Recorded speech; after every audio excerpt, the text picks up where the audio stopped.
सुप्रभात बच्चों, प्रातःकालीन कक्षा में आप सबों का हार्दिक अभिनंदन। करत करत अभ्यास ते जरमती होत सुजान, रसरी आवत जात ते सिल पर परत निशान। हाँ बच्चों, आप लोगों ने ये दोहा अवश्य सुना होगा, है ना? और इसका अर्थ भी आप सबों को पता है ना? कि अभ्यास ऐसी चीज है जो कि करते करते जरमती मूर्ख यानी कम दिमाग वाले लोग भी वो सुजान सज्जन यानी ये ज्ञानी हो जाते हैं। जैसे रसरी आवत जातते सिल पर परत निशान। आप लोगों ने गांव में कुआं जो होता था पहले, जिसमें रस्सी और बाल्टी से पानी भरा जाता था, है ना? तो वो उस रस्सी के रगर से और वो वहां कुएं पे वो निशान आ जाता था, है ना? तो उसी से उदाहरण दे करके कि जब अभ्यास से उस सिल पे निशान आ सकता है तो हम मानो तो इंसान हैं। इसलिए हमें अभ्यास करते रहना चाहिए। कहने का तात्पर्य है कि जो सबसे कठिन लगे उसमें हम निरंतर अभ्यास करते जाएंगे तो एक समय ऐसा होगा कि वो उस पर हम विजय प्राप्त कर लेंगे और वह विषय, वह चीज, वह टॉपिक मेरे लिए सबसे आसान हो जाएगा। समझ में आई ना बच्चों? तो इसलिए अभ्यास बहुत बड़ी चीज है। इन्हीं सुविचारों के साथ आज हम लोग इस सत्र का प्रारंभ करते हैं, ठीक है ना? तो जैसा कि ये अभ्यास 9 में जो टॉपिक था विशेषण, प्रविशेषण और अपठित गद्यांश, पिछली कक्षा में हम लोगों ने दोनों टॉपिक को कर लिया था, है ना? विशेषण भी सीखा, प्रविशेषण भी सीखा और अपठित गद्यांश वाले प्रश्नों को हल किया। अब ये आज का जो टॉपिक है ये क्या है? आओ दोहराएं, है ना? यानी रिवीजन के लिए, अभ्यास के लिए, ठीक है ना बच्चों? तो ये किस चीज का रिवीजन है? निम्नलिखित शब्दों में से उपसर्ग और मूल शब्द अलग कीजिए, यानी उपसर्ग का, है ना? तो चलिए, ये शब्द क्या है? अज्ञान, है ना? तो ये अज्ञान में उपसर्ग क्या हुआ? जैसा कि हम लोग जानते हैं ना कि उपसर्ग मूल शब्द के आगे होता है ना? तो ये उपसर्ग मूल शब्द में क्या जुड़ा? तो हो गया ओ प्लस मूल शब्द आपका हो गया ज्ञान, ठीक है ना? दूसरा है अनुकरण। अब ये अनुकरण में उपसर्ग क्या होगा? मूल शब्द क्या होगा? तो अनु प्लस करण, ठीक है ना? अब उसके बाद आ जाइए ग, अधिकार, जिसमें मूल शब्द आपका हो गया कार, उपसर्ग लगा अधि, इस तरह से शब्द बन गया अधिकार।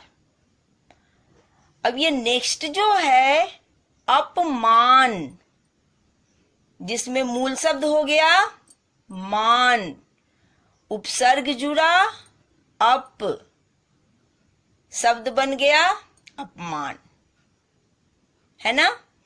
अंतिम जो है दुर्दशा, मूल शब्द क्या हो गया? दशा, उपसर्ग जुटा दुर, याद रखिएगा र में नीचे हल चिन्ह लगेगा, है ना? तो दुर्दशा, इस तरह से शब्द बन गया दुर्दशा।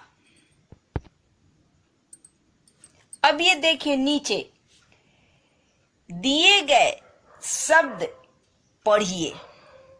क्या पढ़ना है भाई? इनमें जिस उपसर्ग से जुड़कर उचित शब्द बने उस पर आपको सही का निशान लगाना है। समझ में आया ना? तो ये देख लीजिए, यहाँ क में शब्द क्या है? इलाज। ठीक है, उसके बाद इसमें यहाँ क्या दिया हुआ है? ला सही होगा या बे सही होगा?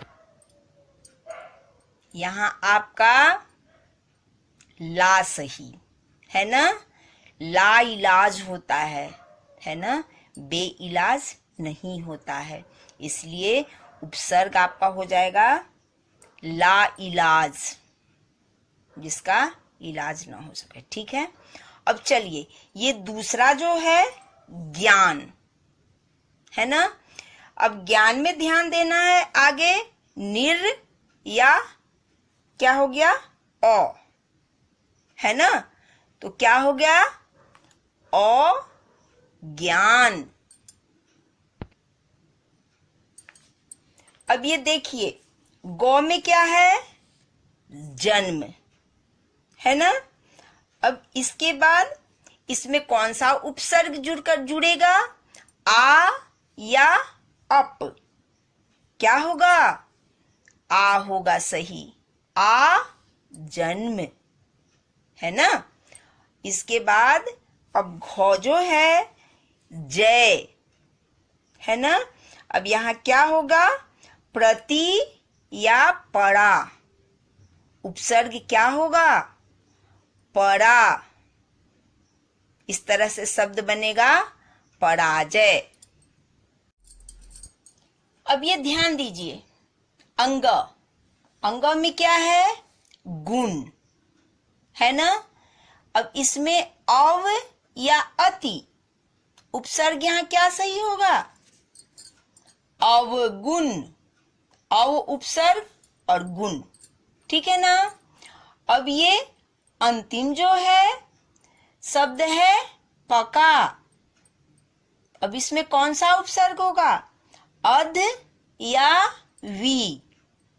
क्या होगा सही? अध, अध पका। समझ में आया ना बच्चों? इस तरह से हम लोगों ने शब्द में उचित उपसर्ग लगा करके और शब्द निर्माण करना सीखा और इसका अभ्यास किया। अब ये अगला टॉपिक देखिएगा, क्या है? निम्नलिखित शब्दों में से उपसर्ग और प्रत्यय दोनों हैं।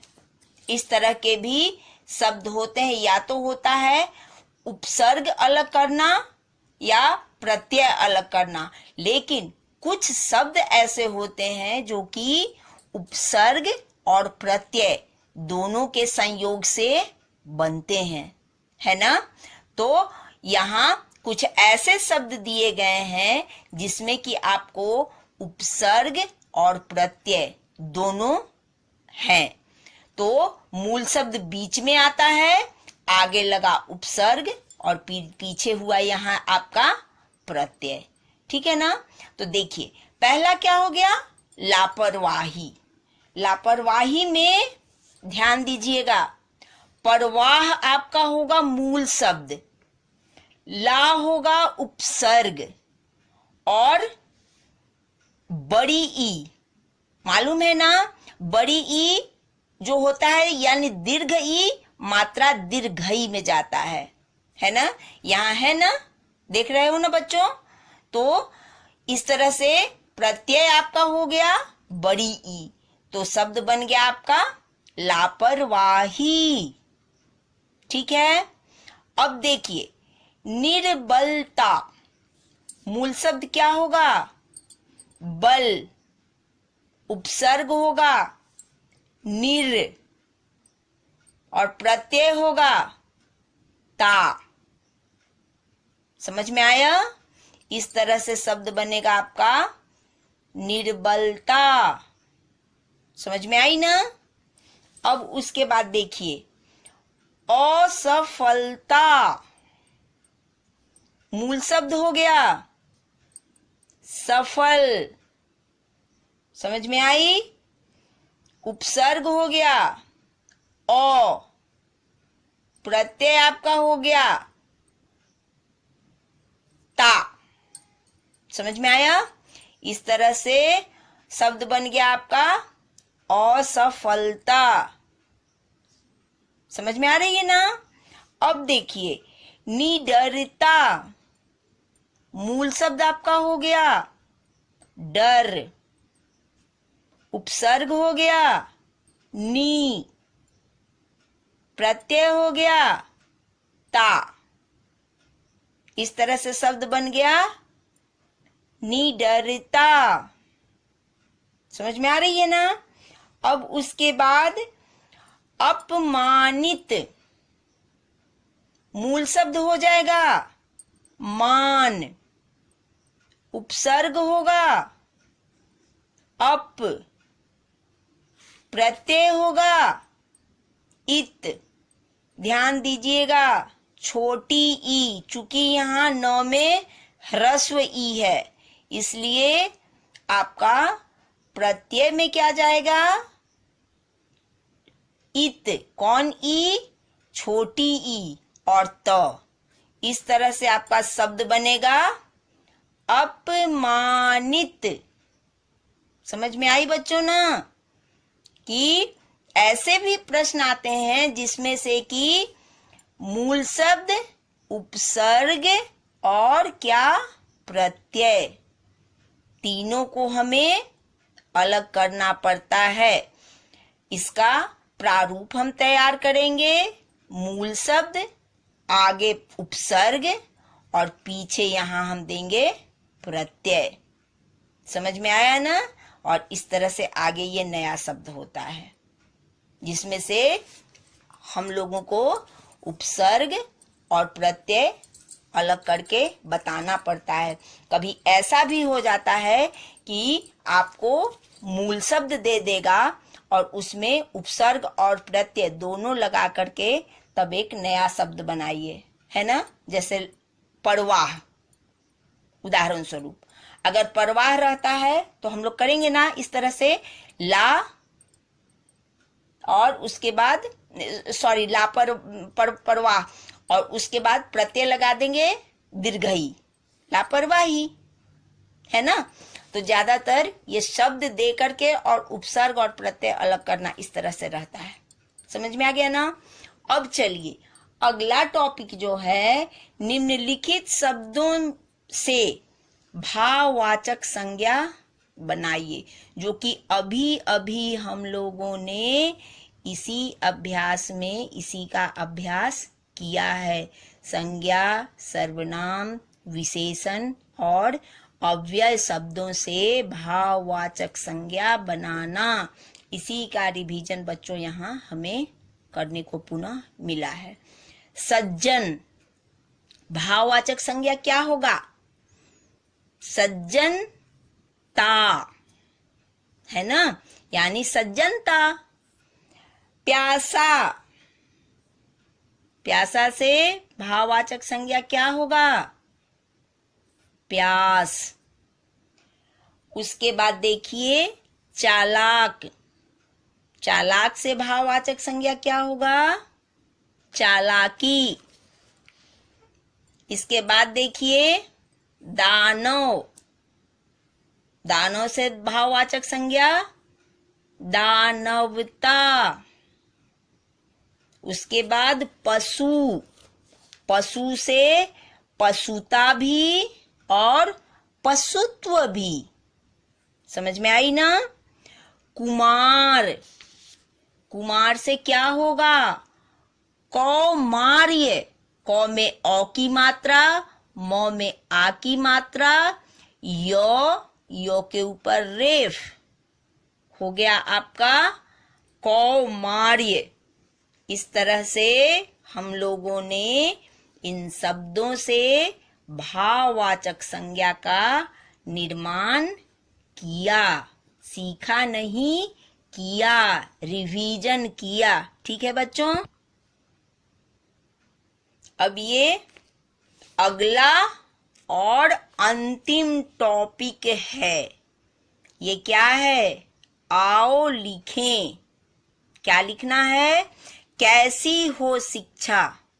इस विषय पर 100 से 150 यानी 100 to 150 शब्दों में क्या लिखना है? अनुच्छेद। अनुच्छेद लेखन आप लोगों को बताया गया है ना, ताकि ये निबंध से अलग होता है, यानी एक अनुच्छेद में, एक पैराग्राफ में, और आप अपनी समग्र बातों को समेटकर लिखिएगा। ये आपके ऊपर, आपके विचार से शिक्षा कैसी होनी चाहिए, समझ में आ रहा है ना? जो कि हमारे सिर्फ पढ़ाई के मकसद से नहीं, हमारे सर्वांगीण विकास में सहायक हो, वही शिक्षा उपयोगी और भविष्य निर्माण के लिए सही होता है। तो इस विषय पर आप अपना विचार एक अनुच्छेद में, गृह कार्य में कीजिएगा। यहाँ आपका स्पेस भी दिया गया है।